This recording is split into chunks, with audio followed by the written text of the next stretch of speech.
கிராம மக்களுக்கு தந்த ஷேக் அம்பலம் அவர்களே,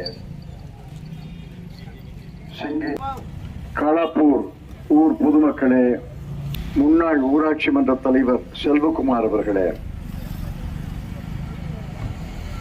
காங்கிரஸ் கட்சியுடைய வடக்கு வட்டார தலைவர் ராஜேந்திரகுமார் அவர்களே,